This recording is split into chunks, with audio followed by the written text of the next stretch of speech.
Thank you, everyone. So I'll introduce our speakers. Tahira, her pronouns are, well, she, her, and Jesse, he, him, and both members of Spring from Toronto. Now, before I hand it over to them, I'll just explain the format of this meeting. The speakers will go first for 30 minutes. Then we will have a questions and comments section from the audience, and the speakers will respond to your questions and comments at the end of that session. If you want to speak, raise your hand, and I'll add you to the speakers list. I'll be using an equity speakers list, which means I may not call on you in the sequence you raised your hand, but I will prioritize Indigenous, Black, comrades of color, women, and first-time speakers. Questions and comments are welcome, but please try to keep your contribution to 3 minutes. This will allow for more contributions throughout the discussion. Finally, we encourage you to post to social media through the conference to share your thoughts and experiences. Use the hashtag RedOctober2025, and you can tag Spring on all platforms. Yeah, and over to the speakers.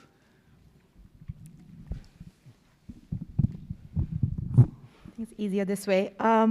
Thanks, everyone, for joining our talk today.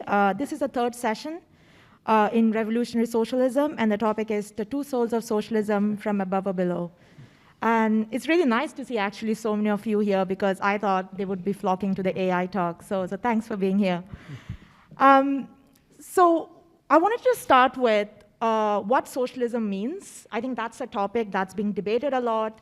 It's inspired movements, and for some people, it even scares them, right? So that's because the meaning of socialism has shifted over time, and even today, actually, is far from what it was incepted on. A recent poll done in 2023 showed that 46% of Canadians aged between 18 to 34 preferred socialism as the ideal economic system for Canada. Now, what really made them to vote, or what were the reasons, or what they thought socialism was, is undefined. And perhaps a lot of us here, the meaning of socialism could be different. And that's why it's important to know what socialism means for us, because the definition of that really directs the strategies and tactics to get us there, right?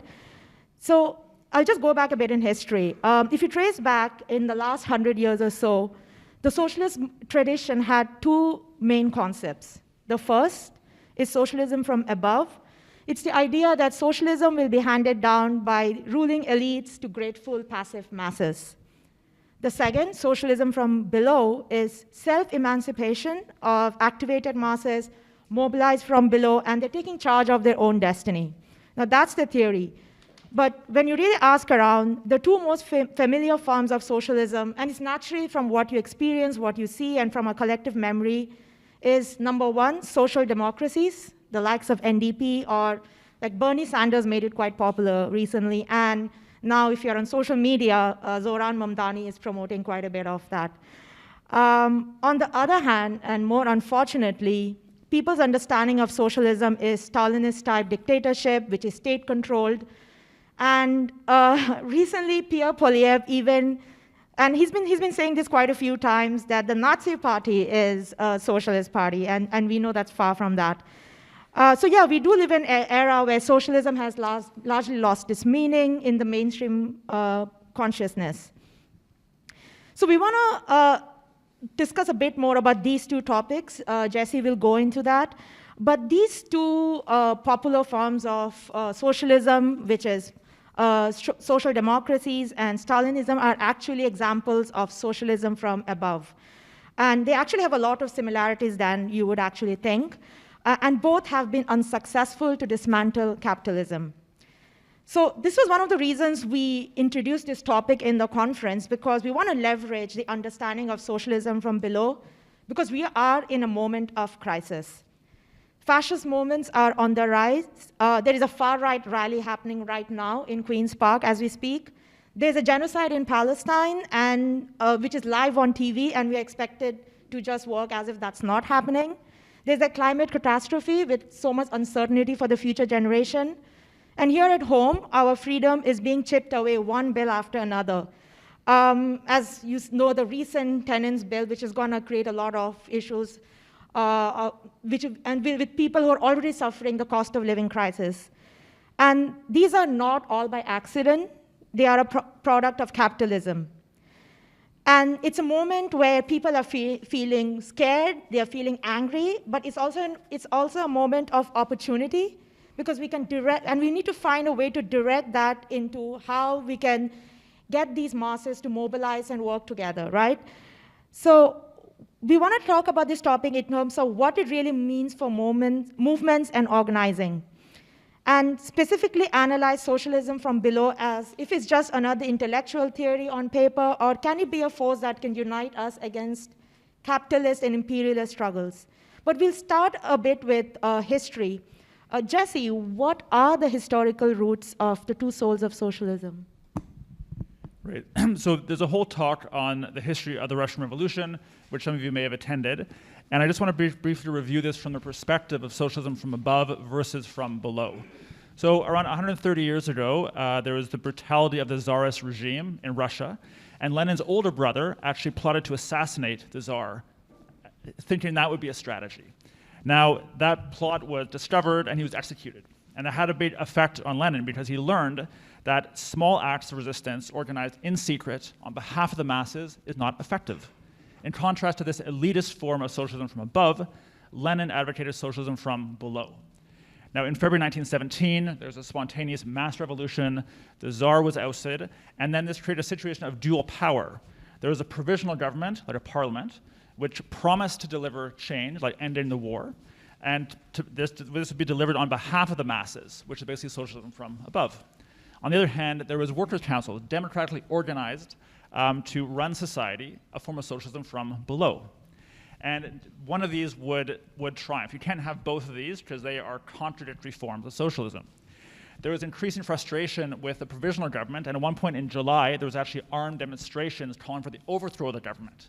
But this, at the time, only represented a minority.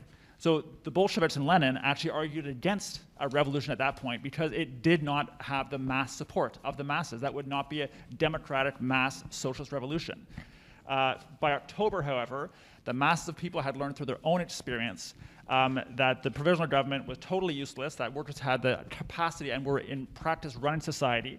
And so a peaceful mass democratic revolution was organized to transfer all power to the Soviets. Now this was, it's been dubbed the festival of the oppressed. The Russian Revolution won abortion and divorce on demand, the decriminalization of homosexuality, freedom for persecuted religious groups, an end to the war, land for peasants, and workers control the factories. And none of this was delivered by the Bolsheviks on behalf of the masses, but won through a mass working class revolution. And in fact, it was part of a global revolution, a global wave of socialism from below, including general strikes in Vancouver and Winnipeg. There was revolutions from Ireland to Egypt. And the Bolsheviks actually organized a conference in Azerbaijan to connect the revolutionary waves in the West with the anti-colonial rebellions across the East. And communist parties formed all over the world inspired by this.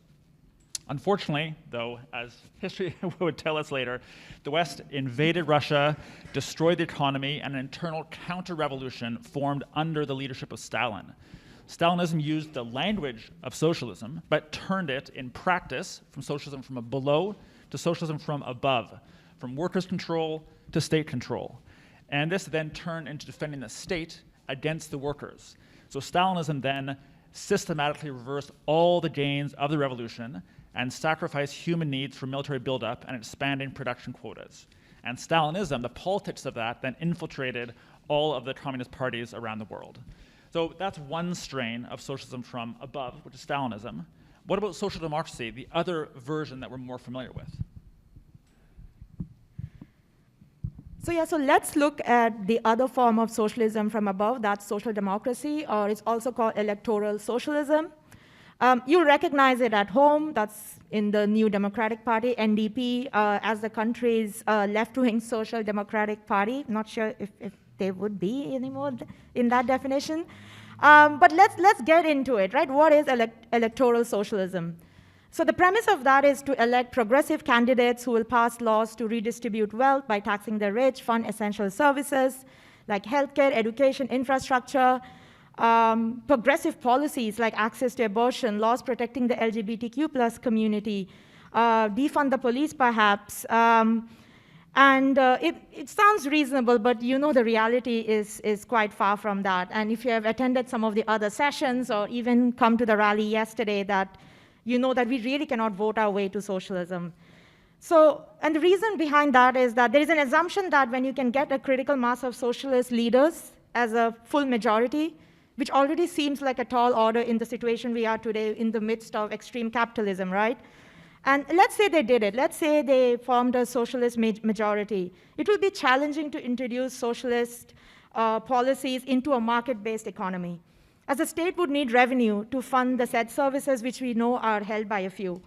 The government will then be forced to push to create a favorable environment for investments by cutting taxes for the wealthy, slashing labor protection laws to benefit shareholders, privatizing public services, or getting them to reduce spending and even supporting imperialist interests across in other countries. And it also is seen by an extreme build of war and military backup. Now, what I'm saying is not like a theory. It's happening right now. It's happening at home. It's happening across the world, right? So the most well-meaning elected socialist leader is essentially trapped in a capitalistic system. And that's the reason why we see many socialist leaders or parties, they join the movement being socialist, but then to stay in power, they start moving left, center, center, center, right, and so on, right? And we're seeing that across political parties in Canada. This, my comrades, is the trap of socialism from above, when it's not built by workers, communities, or movements, but rather handed down by elected officials, whose ability to deliver change is always conditional, compromised, and dependent on the interests of the capital. Now, that is unfortunately the drawback of relying on a higher power to deliver justice. So they are very active when it's time for elections. The voting is done, they get into power, and you're supposed to forget about it for 4 years. And then they just go and pass any laws or policies that seems favorable to them. Now, that's because the interest of a select few will change as they do, and we as the voters get met by disappointment.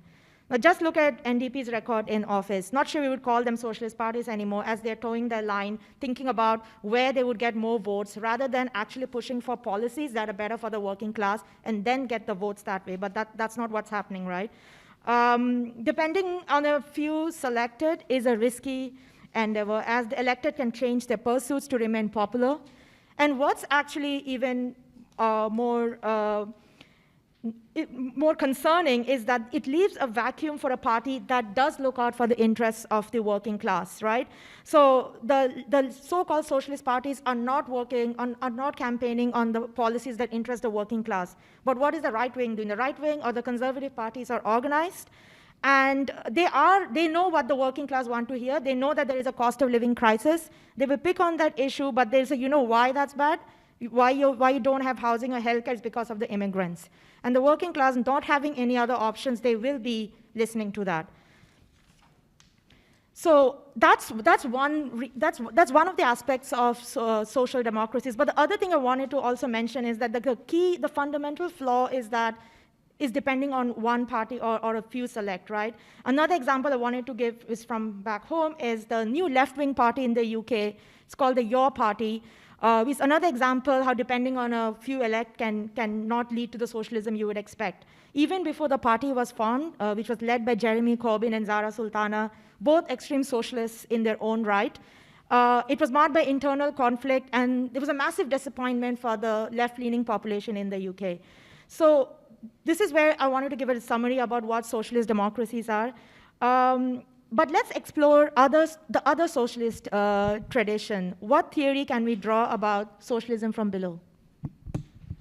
Right, so the US socialist Hal Draper wrote the book, The Two Souls of Socialism, in the 1960s to differentiate between socialism from above and that from below.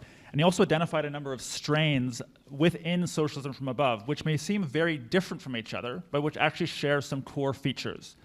One of the strains he called planism or productionism.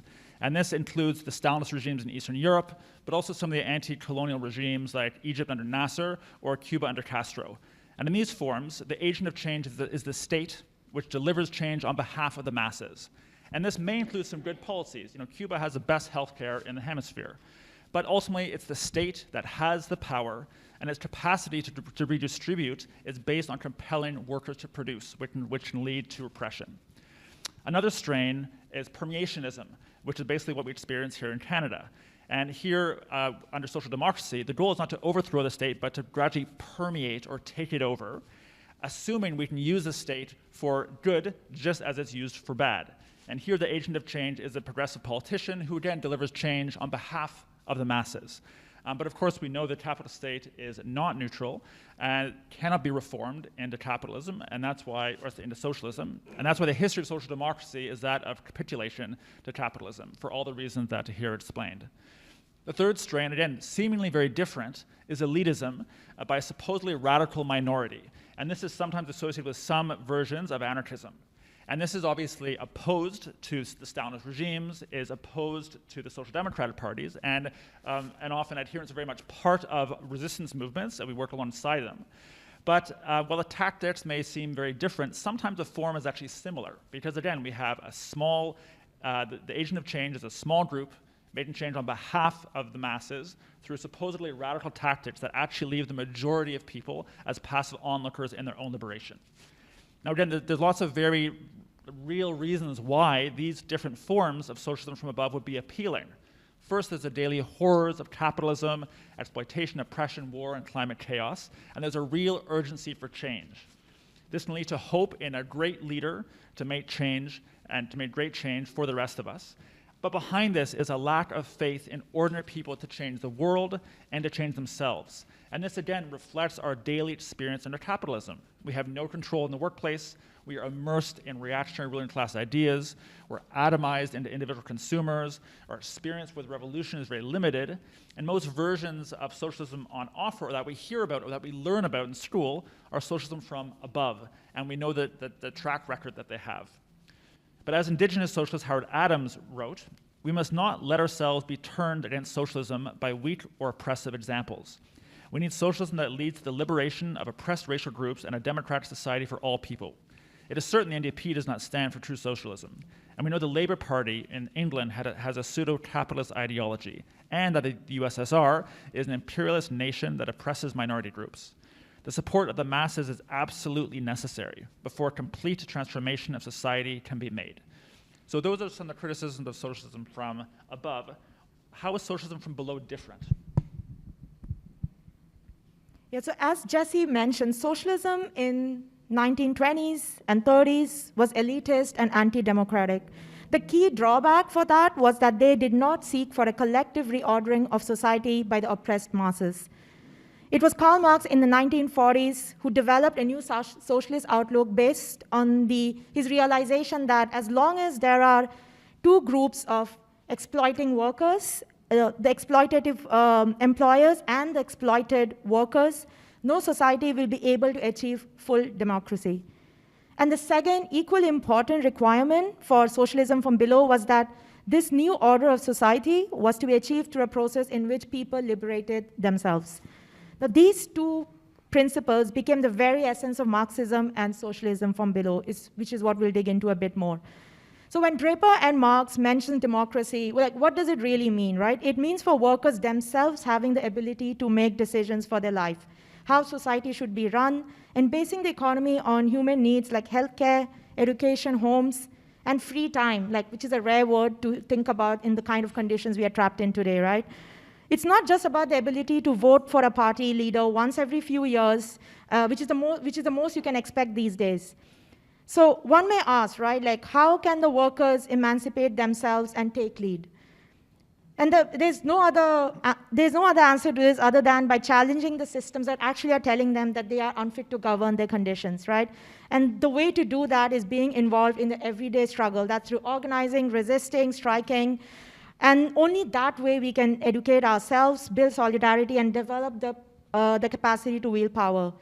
There's a quote that I want to share from Marx. It's, revolution is necessary not only because the ruling class cannot be overthrown in any other way, but also because the class overthrowing it can only, in a revolution, succeed in ridding itself of all the mark of ages and become fitted to found society anew.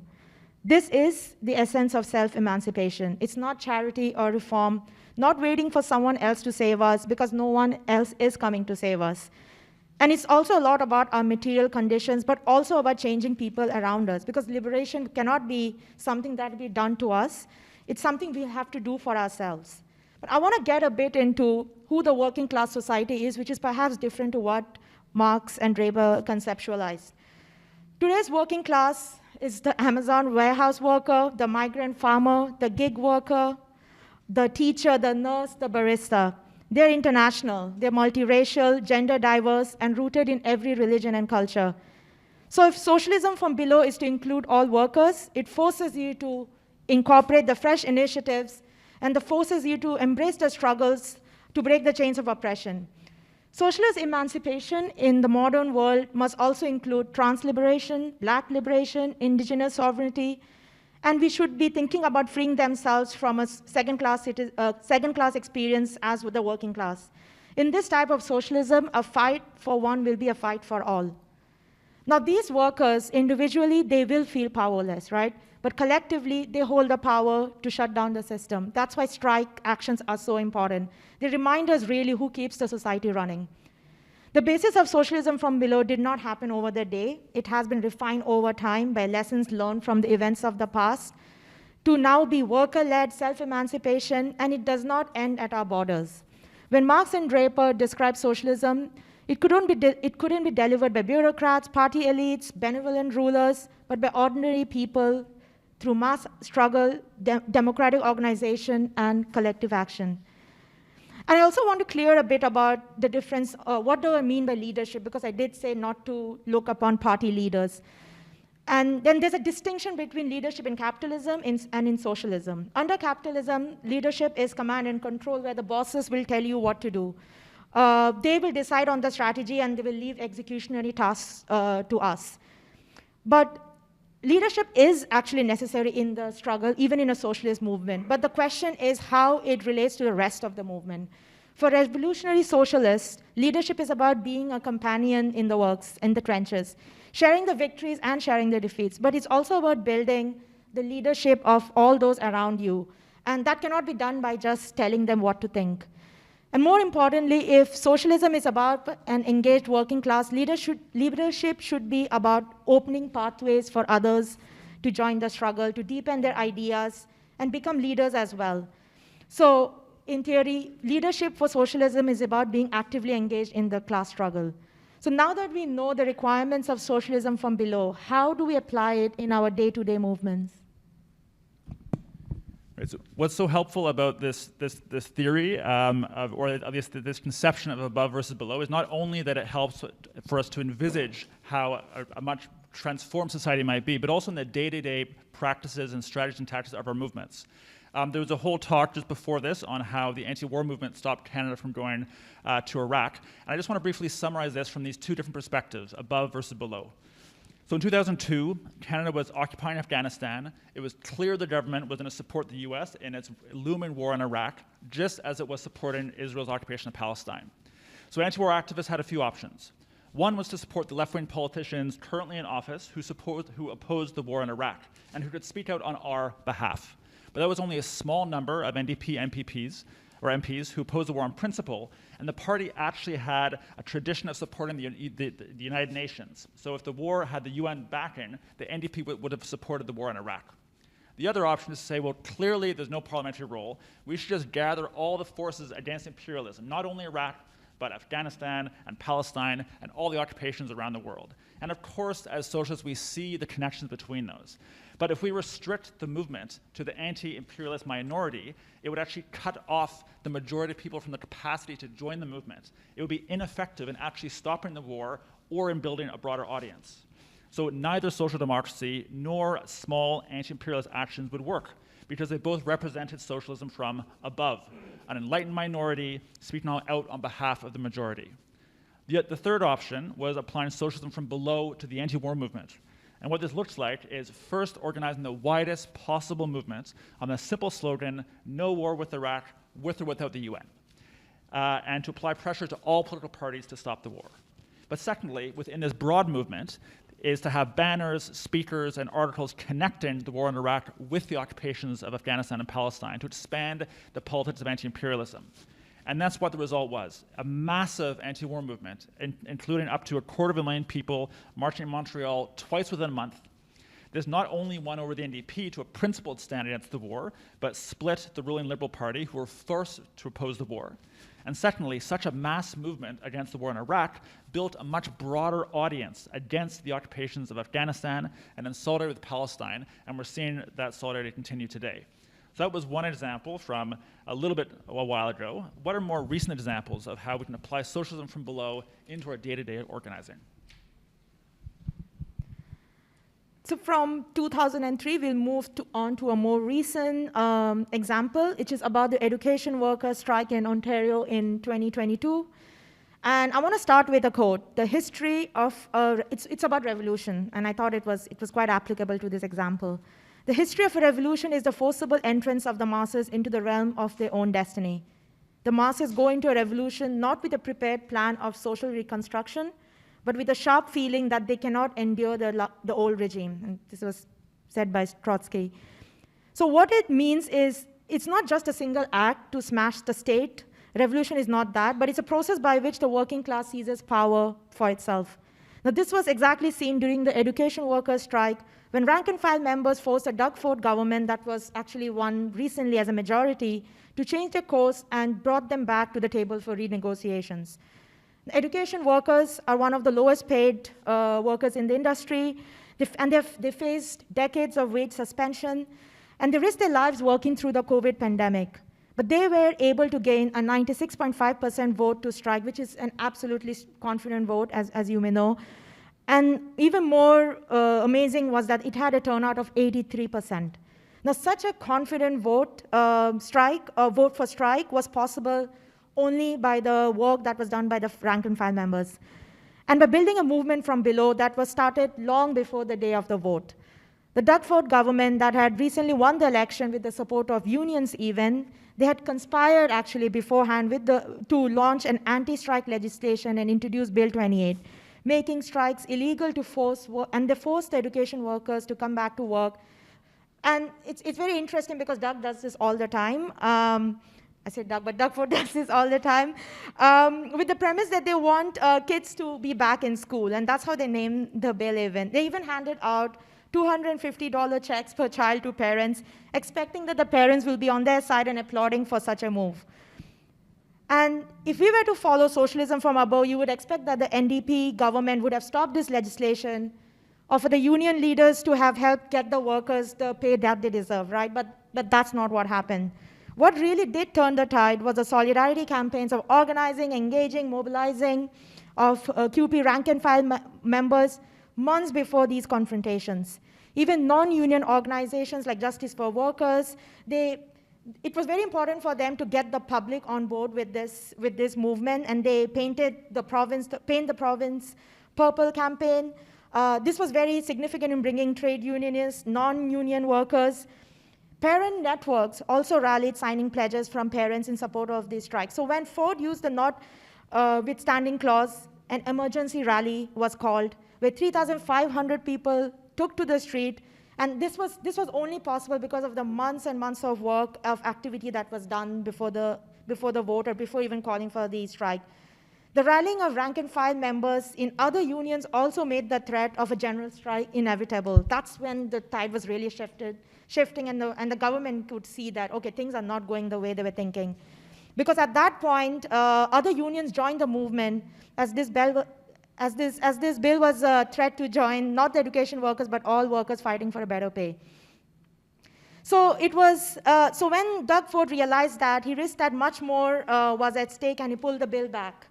So it was the courage of the education workers that to continue an illegal strike, and it takes a courage because they knew they were going to face fines, was possible. But it was because of the solidarity shown by the rank-and-file members across unions, public, non-unions, and so on that saved the day. But I want to move on to another example, which is the Christy Pitts rally that happened recently in September, which is a far-right Canada First rally organized. It was fueled with immigrant hate, racism, and it questioned the safety of the people who were in this rally. You would expect that the government would not allow such a rally to go ahead in a city with many immigrants, but it went ahead, and the city councillor for University of Rosedale, Diane Saxon, just sent out a warning saying there's going to be extra police presence, knowing that things would get ugly. So I don't know if police presence makes me feel safe, but that was her solution. So again, just as you would expect, as soon as the far-right rally was announced, Key community leaders, unions, general publics, faith members started to plan a day of community-based events at Christie Pitts to show unity and show that such hate will not be tolerated. But I think the key message over here was that it was supposed to be it's the next slide, please, thanks. Yeah, so this is how the counter-protest rally looked that day, right? So the narrative behind the anti-hate rally was that of a family-friendly community picnic style music, motivating speeches, and even free ice cream. They were not looking for confrontation, but they wanted to overwhelm the far right with large numbers, joy, unity, and diversity. The counter-protest was widely successful, but I think there were some lessons to be learned. And I think the first thing was that there was trained marshals to de-escalate. There was no instructions from the leaders. People just showed up, and they knew they had to take up space and drown out the noises of the far right. But there was one thing I wanted to point out over here. The counter-protest was not organized to look for physical confrontation with the far right. Because if you really shout fascist and racist to anyone, that really does not help the cause, because that same person could be working class and may be victims to the structures of capitalism. So socialism from below is also about using tactical knowledge and seeking out the option that brings the best outcome for mass movement, for creating class consciousness, and letting them join the struggle that you're trying to promote, right? So some of them showed up for the first time, their families, some of them even undecided, which rally should I be joining today?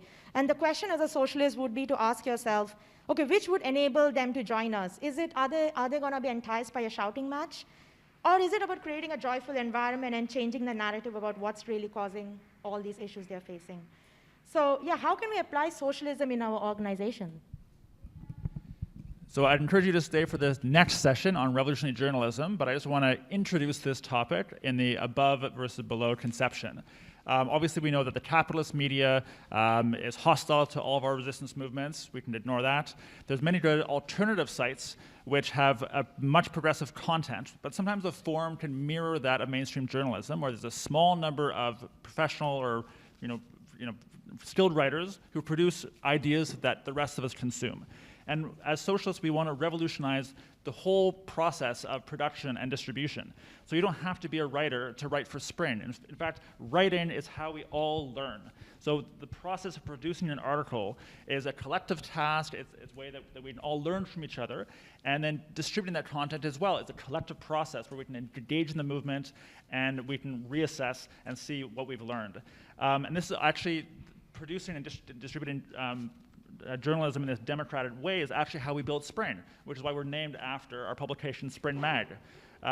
As Egyptian socialist Hassam al-Hamlawi explained, the process of journalism is a process of organization. Sending a report means that you're engaged on the ground at the same time as you're connected to the rest of the members, and you're engaged through the channel which is open between you and the ed board of the newspaper. So producing and distributing socialist ideas in action, learning from movements, sharing their lessons, not only builds movements, but builds organization. And we'll just hear a little bit more on how we can apply this. So socialism from below does not prescribe one way of doing things. To build an effective strategy that is relevant for today, we learn from what's worked before, what didn't, and make sure that our next fight goes a bit further. And this incremental way of improvement is a better approach to build confidence and a lasting fight. I want to share 3 essentials that define socialism from below as a framework that can guide how we can organize for real change. The first one that's necessary for today is to encourage self-emancipation. But for that, so the thing we would focus on is building confidence of the working class and reminding ourselves and others around us where power really lies. We need to pay attention to all of the specific examples that are happening around us on how change occurred when rank-and-file members united against Doug Ford government during education workers, or actually recently Carney's Liberal government during Air Canada strike. These small wins need to live in our collective memory. The working class has to believe success relies on involving all workers, mass numbers. They have to be multiracial, multicultural, multi-faith, not because it's the right thing to do, because that's where all our numbers lie and eventually our power, and that's how we win. The next, we cannot rely on a few individuals with the right ideas to educate the masses. I think we've said it multiple times today. And that is because that is not going to radicalize the whole working class, right? It's a crisis of capitalism that will drive workers to fight back. They have the most to lose, and they will be fighting for this. From dehumanizing experience at workplace, fascist leaders like Trump, scapegoating of immigrants, it's to draw from this dissent of the dissatisfied people to organize, grow our base. And I think this is something I wanted to focus a bit about, is that we need to find points of unity among different groups and members. And an example of that is like the Air Canada strike. It was very successful because they focused on one key point, that no one should work for free. I think a lot of us can agree on, and that was a point they ran on, and that really helped gain public support. So as an individual, there is no other way to lead socialism from below without being involved in the struggle. Be more involved in the union if your union is not active, find ways to be active. But if you're not a part of a union, find an organization that is rooted in workers' struggle. So the third point I want to say is socialism is meaningless if it accepts the crushing uprising of workers from other countries, or if the unions are starting to draw a line at Palestine saying it's not a workers' problem. And we shouldn't be accepting exploitation of workers abroad for that matter. Our solidarity should be lying with all the workers around the world where uprisings are happening, and we should find ways to learn and unite with them. And I do love quotes because I'm a new socialist, but there is one thing that, so I think there was a famous quote by Lenin, which he said during the Russian Revolution, was that without a revolution in Germany, we would perish. And he said that within 4 months that was going to happen. So the reason of that is that because capitalism is a global force, so if you're promoting socialism just within your border, the structures of global capitalistic structure you'll be always trying to defend it from that. So yeah, so capitalism is a global force. It promotes geopolitical competition among countries. But I want to return to the first question that I asked, like what socialism means for me. For me, it means a few things. It isn't about debating what the world should look like, but rather about applying this politics in the fight and my personal life. It's about breaking free from capitalistic passive consumption of politics and showing up in the day-to-day struggles by writing, postering, visiting picket lines, and inviting others in the struggle one person at a time. For me, it's hope that a better world is possible and perhaps making some friends along that way. So yeah, that's our talk, but in the spirit of socialism from below, we know that the talk can't be from both of us. So we'd love to hear your examples, experience, and thoughts on our talk. So thanks.